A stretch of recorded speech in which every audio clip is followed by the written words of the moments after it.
कक्षा 9 हम आपको गुणनखंड बता रहे हैं, फैक्टर बता रहे थे ना, बहुपदों के गुणनखंड।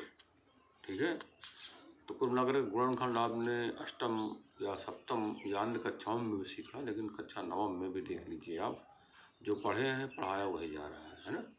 तो जैसे भी आपको आए कुल मिलाकर के सवाल आपको आना चाहिए, बस यही हमारा उद्देश्य है। तो क्वेश्चन नंबर 4 बता रहे थे, कॉपी में देखिए। तो क्वेश्चन नंबर 4 में फर्स्ट और सेकंड पार्ट हो गया था, फर्स्ट पार्ट भी हो गया था और सेकंड पार्ट भी हो गया था। अब क्या बताना है आपको, थर्ड पार्ट। तो थर्ड पार्ट है क्या, देखिए सब लोग ध्यान से, क्योंकि ये जो इस समय पढ़ रहे हैं आप, है ना, ये जो बहुपद वाला पार्ट है बहुत ही आवश्यक है कि आपको आना या आपको आ जाना चाहिए। ठीक है, ये अनिवार्य रूप से आपको आना चाहिए ये पार्ट, क्योंकि इसमें बहुत ही उपयोगी प्रश्न दिए गए हैं। ठीक है, क्या सवाल, 6x² प्लस 5x माइनस 6। ठीक है, ये जरूर ध्यान रहे, हमारा पढ़ाने का उद्देश्य सिर्फ यही है कि आपको सवाल आ जाए। ठीक है, अब ऐसा आप पढ़ें कि सवाल आपको आ जाए। कुल मिलाकर देखिए आप, इसमें भी पद कितने हैं, 3 है, 3 पद। तीनों पदों को आप देख लें, क्या ये व्यवस्थित लिखा है, अर्थात मानक रूप में लिखा है, घात के घटते क्रम में लिखा है। तो लिखा है 6x² 6x² plus 5x minus 6। पहले पद की घात 2 है, दूसरे पद की घात 1 है ना, यहाँ पर 1 लिखी रहती है, छिपी है। तीसरे पद की घात क्या है, 0 है, इसकी घात 0। इसकी घात 0 का मान 1 होता है कि नहीं होता है, 1 गुणे 6 ही तो रहेगा। तो कुल ना करके ये अवरोही क्रम में, घात के अवरोही क्रम में लिखा गया है, अर्थात ये स्टैंडर्ड फॉर्म में या मानक रूप में लिखा है। ठीक है, तो कुल मिला करके आपको याद होगा, हमने बताया था कल कि जो अचर पद है, अचर पद क्या है, -6, और इसमें जो मध्य पद है वो 5x है, बीच वाला पद। तो अचर पद आपका अंतिम वाला -6 है, और जो x² का गुणांक है वो +6 है। तो x² गुणांक क्या है, +6। तो x² गुणांक +6 है, x² का गुणांक +6 है, और अचर है इसमें -6। तो जब आप दोनों का गुणा कर लेंगे तो आ जाएगा -36, अर्थात ऋण 36। तो 36 धन में है कि ऋण में, तो आपका होगा ऋण में। बोलो ऋण में है कि नहीं है, तो ऋण का मतलब इस बार आपको घटाना है। ठीक है, तो घटाना है तो घटाना क्या आना चाहिए, जो मध्य पद है 5x, अर्थात x का गुणांक जो 5 है, 5 है, वो आना चाहिए। तो 36 के गुणनखंड कर लो आप, 36 के गुणनखंड ऐसे करो कि जिनका घटाना 5 आ जाए। तो हमको लगता है हम ऐसे करें, 9 गुणे 4, तो 9 का 4 में गुणा करोगे तो 9 चौक 36 आ जाएगा, और 9 से 4 घटाओगे तो क्या आ जाएगा आपका, भैया 5 आ जाएगा। अब 5 ही तुमको लाना है। ठीक है, यहाँ ऋण का मतलब ये नहीं कि आपको यहाँ ऋण लिखना है, ऋण का मतलब यहाँ पर आप समझिए कि घटाना है, धन रहे तो जोड़ना है। ठीक है, तो जहाँ 5 लिखा है वहाँ क्या लिखोगे, 9 ऋण 4, 9 - 4। तो जहाँ 5 लिखा है वहाँ लिखोगे 9 - 4। ठीक, और शेष वैसे उतार दोगे आप, ये हमने कल भी बताया था आपको। ठीक है, तो सब लोग ध्यान दीजिए, अगर आपको एक सवाल आ जाएगा, नियम याद रखेंगे तो हर एक सवाल आ जाएगा। ठीक है, आगे देखिए, हमने x लिख दिया, 9 - 4 को हम लिखा है कोष्ठक में, आगे x है -6। अब आप क्या करेंगे, कोष्ठक लगाया जो खोल दीजिए, तो 6x² है, ये प्लस है, प्लस का जब कोष्ठक के अंदर गुणा करोगे तो कोई प्रभाव नहीं पड़ेगा, तो जैसे है वैसे रहेगा, उसका चिन्ह नहीं बदलेगा, अर्थात +9x रहेगा, और ये -4x भी रहेगा, है ना, क्योंकि x का भी गुणा होगा ना दोनों पदों, 9 में भी होगा, 4 में भी होगा। ठीक है, तो कुल मिलाकर आगे क्या बचा, -6। अब आप देखिए, पद हमारे पास 3 थे, अब इस वक्त पद कितने हो गए, 4। अब चारों पदों में 2-2 पदों को देखें, तो हमने देखा पहला जोड़ा है पदों का 6x² प्लस 9x। तो जरा आप देख लें, क्या दोनों पदों में यदि 3 से भाग दे दें तो कट जाएगा, हाँ, 3 दूनी 6, 3 त्रिका 9, कट जाएगा। क्या यक्स का भाग भी देने पर कटेगा? हाँ, यक्स का भाग इसमें दोगे तो घात 2 है तो 1 बच जाएगी, और यक्स इसमें है भाग दोगे तो यक्स नहीं बचेगा। तो कुल मिला करके हमने देखा कि दोनों पदों में 3 यक्स का भाग दे दिया जाए, अर्थात 3 यक्स इसमें क्या है, दोनों पदों में कॉमन है, दोनों पदों में 3 यक्स कॉमन है। तो जब 3 यक्स उभयनिष्ठ है या कॉमन है, कॉमन माने उभयनिष्ठ, अच्छा तो 3 यक्स कॉमन है, तो यहाँ क्या बचेगा, देखो इधर 3 दूनी 6 2, और यक्स का 1 घात बचेगा, यहाँ पर 1 घात बाहर लिख दी गई है, 3 त्रिका 9, अर्थात यहाँ पर 3 बचेगा, यक्स बाहर लिखा हुआ है, यक्स नहीं बचेगा। ठीक है, अब आप अगले 2 पदों में देखिए, अगले युग्म को देखें, जोड़े को देखें, तो इन जोड़ों में किसका भाग जाएगा भाई, 2 का जाएगा, 2 दूनी 4 2 3 6, तो 2 का भाग जाएगा। अच्छा चलिए 2 का भाग जाएगा, धन 2 का भाग जाएगा, ऋण 2 का भाग जाएगा, ऋण 2 का भाग जाएगा। चिन्ह भी यहाँ लिखना अनिवार्य है, जरूरी है, ऋण हो चाहे धन हो, ये आपको विचार करना पड़ेगा, ऋण लिखेंगे धन लिखेंगे। आप जान रहे हो कि इस कोष्ठक में जो कॉमन बचा हुआ है उसमें जो चिन्ह है वो धन है, तो इस वाले कोष्ठक में भी चिन्ह क्या आना चाहिए, धन। ठीक, और ये वाला कोष्ठक जो लिखा हुआ है इसके अंदर, इस कोष्ठक से क्या होना चाहिए, मिलना चाहिए, अर्थात जो इसके अंदर है वही इसके अंदर भी होना चाहिए, तभी आप कार्य सही कर रहे हैं, माना जाएगा। अच्छा तो ऋण 2 कॉमन हो गया तो 2 दूनी 4, यहाँ एक्स बचेगा, है ना, ये ऋण हट गया है तो यहाँ प्लस है तो बचेगा, ऋण कॉमन लेने पर चिन्ह बदल जाएगा। अच्छा जैसे गुणा करने पर चिन्ह बदल जाते हैं वैसे कॉमन लेने पर भी चिन्ह बदल जाते हैं। तो कुल मिलाकर के 2 एक्स यहाँ आया, 2 3 6 यहाँ आया। अब आप देखिए पहले पद थे 3, फिर बनाया हमने पद 4, अब कितने पद हो गए, 2। ठीक है, एक ये पूरा पद और एक ये पूरा पद, हमने दोनों पदों में देखा जो बनाया है।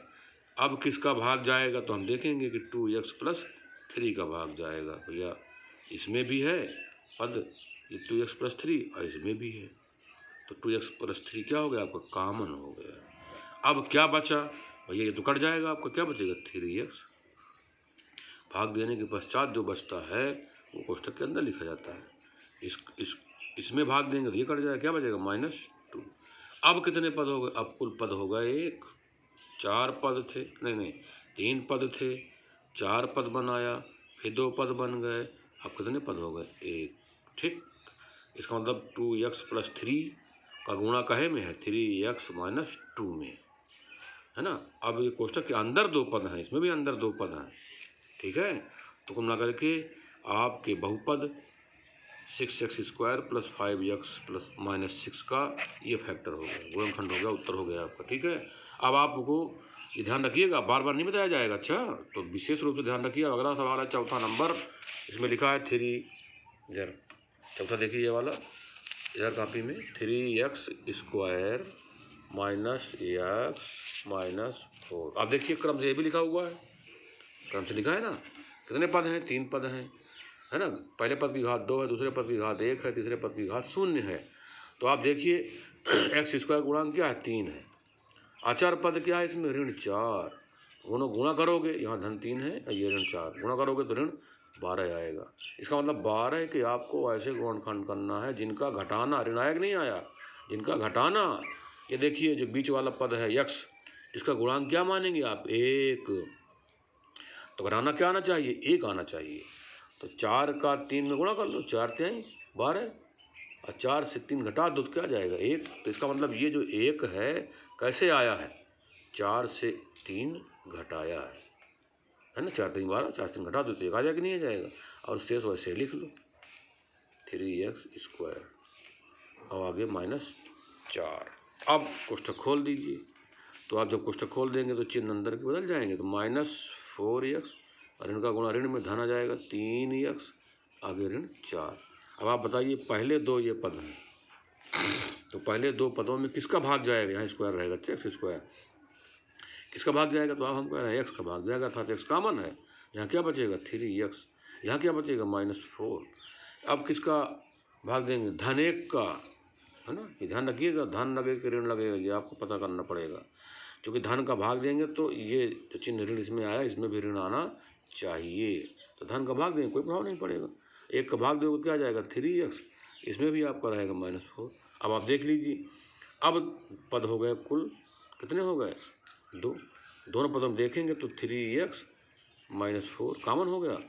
अब बचा क्या x + 1, तो कुल मिला के चौथे पार्ट का ये गुणनखंड हो गया।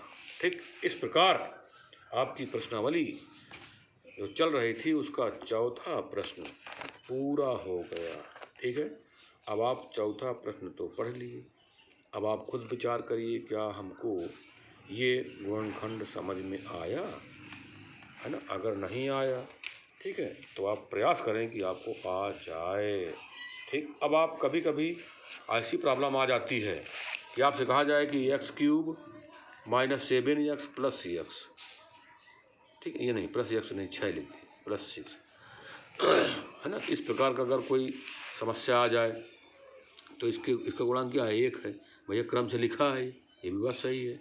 6 का गुणा करोगे 1 में 6 आ जाएगा, धन आया कि 6, ऋण आया धन आया, तो 6 के ऐसे गुणनखंड करो जिनका घटाना क्या आ जाए, जिनका योग क्या आ जाए 7 आ जाए। तो हम कह रहे हैं 6 कम 6, तो 6 में 1 जोड़ दो तो 6 7 आ जाएगा। ठीक है, देखिए ये यहाँ x³ लिख देते हैं, आगे माइनस। अब आप देख लीजिए, कोष्ठक खोल दीजिए तो x³ - 6x - 1x + 6, इसमें भाग दोगे आप तो अर्थात कॉमन लोगे तो कॉमन क्या आ जाएगा x, तो x² - 6, इसमें कॉमन लोगे तो आ जाएगा ऋण 1 कॉमन, तो x - 6। आप देख लीजिए, साफ साफ देख लीजिए, जब आप वो देखा तो जो कॉमन लिया है कोष्ठक के अंदर है, क्या ये दोनों मिल रहे हैं? नहीं मिल रहे। तो इसका मतलब ये सवाल जो अभी हमने बताया है इस तरीके का नहीं है।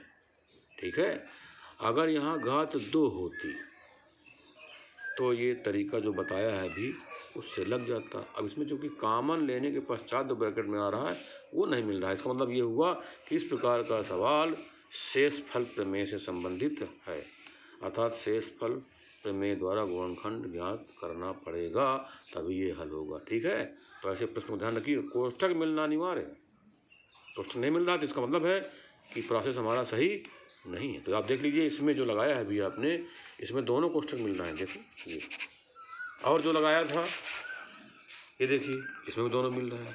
कोष्ठक का मिलना अनिवार्य है ये, अगर कोष्ठक नहीं मिल रहा है तो इसका मतलब है कि हमारा प्रोसेस सही नहीं है। ठीक, इस प्रकार गुणनखंड करने में ध्यान रखिए कि जब 3 पद दिए, ठीक है, विशेष रूप से, तो कुल मिलाकर के चौथा सवाल आपका पूरा हो गया। अब हमको बताना कौन सा सवाल है, 5वां। ठीक है, इसमें नहीं आना, 5वां लिखा है, 5वें का फर्स्ट पार्ट थोड़ा सा देख लेते हैं। x³ - 2x² - x + 2, क्या करना है? गुणनखंड करना है। ठीक है, तो गुणनखंड जब करेंगे तो इसमें देखेंगे कि भाई इसमें 4 पद तो दिए हैं, देख लेते हैं क्या कॉमन लगाने से ये सवाल, कॉमन लेने से सवाल हल हो जाए क्या। कई पद हैं? 4 पद हैं, तो पहले 2 पदों में देखो क्या कॉमन है, पहले 2 पदों में देखा हमने तो x² कॉमन है। बताओ इसमें क्या बचा? भैया स्क्वायर कॉमन हो गया तो यहाँ पर एक घात बचेगी नहीं बचेगी, अर्थात x की घात 1 बचेगी, एक घात लिखी नहीं जाती है, क्या बचा यहाँ -2। ठीक है, x² कॉमन हो गया, इसमें क्या कॉमन है? ऋण 1। अब बताइए यहाँ क्या बचेगा? x - 2, 1 का भाग दोगे तो भाई ये वही रहेगा, ये भी वही रहेगा, लेकिन ऋण कॉमन ले लिया तो अंदर का चिन्ह जो धन है वो ऋण हो जाएगा। हाँ, आप देख लीजिए सवाल लग गया भाई, क्यों? क्योंकि ये तो मिल रहा है यहाँ पे, तो x - 2 एक कोष्ठक में कॉमन ले लिया, कॉमन x - 2 है, क्या बचा? x² - 1।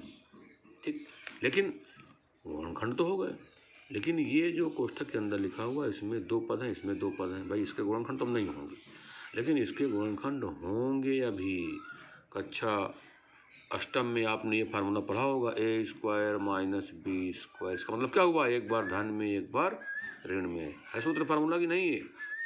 पढ़ा कि नहीं पढ़ा आपने?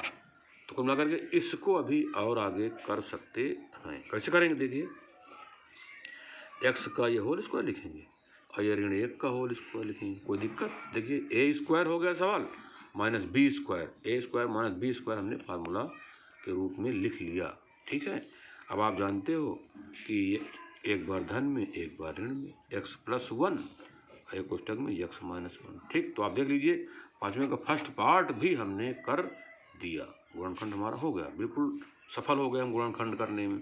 लेकिन कभी कभी ऐसा होता है कि हम कार्य तो कर रहे हैं सही तरीके से, लेकिन अगर ये कोष्टक न मिलता, अगर कोष्टक न मिलता कॉमन लेने के पश्चात, तो ये भी कहाँ पहुँचता, शेष फल प्रमेय द्वारा गुणनखंड ज्ञात करना। अब शेष फल प्रमेय द्वारा गुणनखंड ज्ञात कैसे करेंगे ये हमें आपको बताना है।